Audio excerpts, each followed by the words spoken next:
बात मध्य प्रदेश के विदिशा जिले की। यहां नौनिहालों की जान को जोखिम में डालने वाली तस्वीर सामने आई है। पीडब्ल्यूडी विभाग ने जिले भर के तकरीबन 300 ऐसे स्कूलों भवन को चिन्हित किए हैं जिनकी या तो पूरी बिल्डिंग क्षतिग्रस्त है या फिर कुछ कमरे। शिक्षा विभाग ने जर्जर भवनों में बच्चों की पढ़ाई पर प्रतिबंध भी लगा दिया, जिससे पढ़ाई प्रभावित हो रही है और बच्चों के भविष्य को लेकर सवाल उठने लगे हैं। रिपोर्ट देखिए।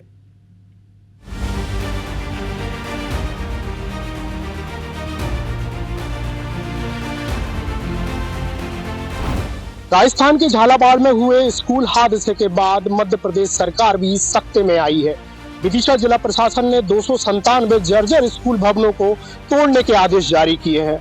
मजे की बात तो यह है कि शिक्षा विभाग द्वारा इन भवनों को तोड़ने से पूर्व बच्चों के बैठने के लिए कोई वैकल्पिक व्यवस्था नहीं की, जिसके चलते उनकी पढ़ाई प्रभावित हो रही है। अब शिक्षकों और बच्चों को इस बात का इंतजार है कि कब उनके भवन टूटकर नए बनेंगे और इसके बाद उनकी शिक्षा सुचारू रूप से शुरू हो सकेगी।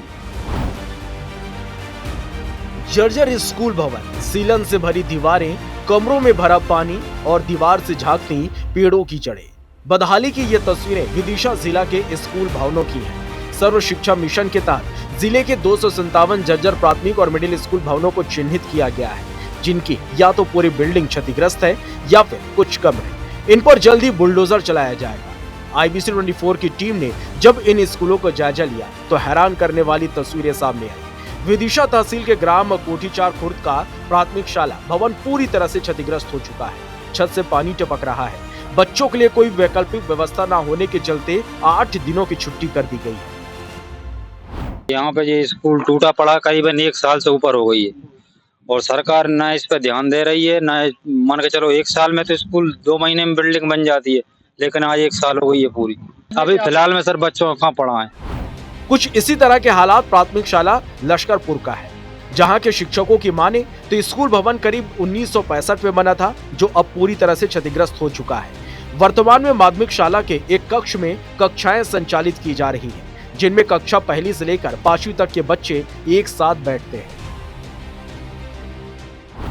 ये विभाग द्वारा ध्वस्त घोषित जीर्ण श्रेणी में आ गई है। अभी जून माह में बैठक हुई थी, उसमें हमको बताया गया, आदेश दिया गया, उसके तहत ये जीर्ण घोषित हो गई है।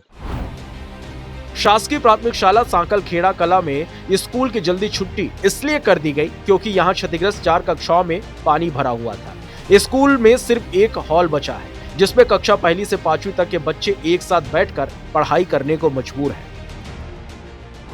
इस कमरे में पूरे में आप बिल्डिंग में देख सकते हैं, पीछे 4 कमरे हैं जो कि क्षतिग्रस्त हैं और सरकार ने उनको तोड़ने का आदेश कर दिया है। उनमें पानी भरा तो उनमें बच्चों को बिठा नहीं सकते हैं। बाकी ये एक हॉल बचा है, तो इसी में अभी पानी भर जाता है बरसात का, तो हमने अभी सफाई करी है और इसी में सारे बच्चों को एक साथ बिठाते हैं। कलेक्टर ने पुराने स्कूल भवन या कक्ष जो क्षतिग्रस्त अवस्था में है और जिनमें दुर्घटनाओं की आशंका है, उनको तोड़ने के आदेश तो जारी कर दिए हैं, लेकिन वैकल्पिक व्यवस्था नहीं करने से बच्चों की पढ़ाई प्रभावित हो रही है। इधर विदिशा विधायक मुकेश टंडन ने CM राइस स्कूल खोलने की बात कही है। कई बड़ी संख्या में स्कूलों का और स्कूलों में कक्ष का निर्माण हुआ है, तो ऐसे पुराने भवन, पुराने कक्ष जिनका इस्तेमाल नहीं हो रहा है या जो जीर्ण अवस्था में है, एक शासकीय सेट प्रक्रिया के तहत जो है उनको PWD विभाग से मूल्यांकन करा के उनको किरानी कार्रवाई की जाए। स्वाभाविक है कि अच्छे भवन होंगे तो बच्चों को बेहतर सुविधा हम दे पाएंगे। मैं धन्यवाद देता हूँ माननीय मुख्यमंत्री डॉक्टर मोहन यादव जी को, जिन्होंने CM राइस की बिल्डिंग के लिए बड़ा बजट स्वीकृत करके एक बेहतर हमारे बच्चों को शासकीय स्कूलों में अंतर्राष्ट्रीय स्तर की शिक्षा मिले, इसके लिए उन्होंने CM राइस स्कूल का जो प्रावधान किया। बारिश का सीजन शुरू हो गया है, खतरा बढ़ता जा रहा है। ऐसे में डिसमेंटल और मरम्मत का दावा थोड़ा सुकून देने वाला है, लेकिन इन दावों को अमली जामा कब पहनाया जाएगा, ये एक बड़ा सवाल है। जितेंद्र सिंह चौहान, IBC 24 विदिशा।